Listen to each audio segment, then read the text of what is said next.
ആര് പറഞ്ഞത് ലാഭമില്ലെന്ന്? ഏറ്റവും നല്ല ബിസിനസ് ലാഭമല്ലേ? ഞങ്ങൾ ഇവിടെ ഏകദേശം 1 ലക്ഷം കുട്ടികൾ അടുപ്പിച്ച് കൊടുത്തിട്ടുണ്ട്. നമ്മൾ അതൊക്കെ തരണം ചെയ്ത് വളരെ കഷ്ടപ്പെട്ടാണ് നമ്മൾ ഇതിനെ ഇവിടെ എത്തിക്കുന്നത്. ഇത് സ്ഥിതി ചെയ്യുന്നത് നമ്മൾ ട്രിവാൻഡ്രം റൂട്ടിലാണ്. കാട്ടാക്കടയ്ക്ക് 2 കിലോമീറ്റർ ഇപ്പുറം കിള്ളി കുരിശ്ശേരി ജംഗ്ഷനിൽ നിന്നും നമ്മുടെ മുസ്ലിം പള്ളിയിലോട്ട് വരുന്ന വഴിക്ക് അതിൻ്റെ മധ്യഭാഗത്തായിട്ട് വരുന്നത്.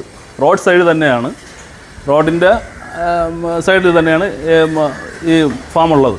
ഒറിജിനൽ മുറയാണോ? ഒറിജിനൽ മുറയാണത്.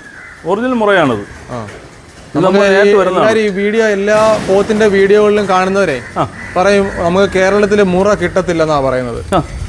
അതാരാ പറഞ്ഞ? പൊതുവെ എല്ലാവരും പറയുന്ന കാര്യമാണ്. ഇല്ല, ഇത് ഞങ്ങൾ ഡയറക്റ്റായിട്ട് ഇറങ്ങി ചെയ്യുന്ന ബിസിനസ്സാണ്, നേരിട്ട് ചെയ്യുന്നവർ.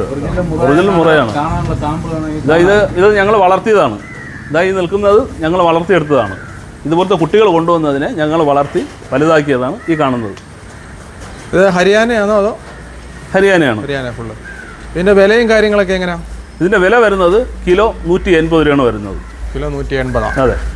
അപ്പോൾ പെരുന്നാൾ കഴിഞ്ഞിട്ട് വില കൂടിയതാണോ അതോ നേരത്തെ ഈ വിലയാണോ? അല്ല, വില ഇത് തന്നെയാണ്. വില അല്പം എന്നാലും ചെറിയ മാറ്റങ്ങൾ ഉണ്ടായിരിക്കുകയാണ്. ഇപ്പോൾ വരുന്ന ഈ നമ്മുടെ ട്രാവലിങ്ങും അതും മറ്റുമെല്ലാം അല്പം റേറ്റിൽ വ്യത്യാസം വന്നിട്ടുള്ളതാണ്. നേരത്തെ കാലം ഇപ്പം റേറ്റ് ചിലപ്പോൾ ചെറിയൊരു മാറ്റം. ഇവിടുന്ന് യാത്ര ചെയ്ത് എത്ര ദിവസം എത്തുമ്പോൾ ഇവിടെ എത്തും നമുക്ക്? ഇത് നമുക്ക് എത്തുന്നതെന്ന് വെച്ച് കഴിഞ്ഞാൽ ഒരാഴ്ച.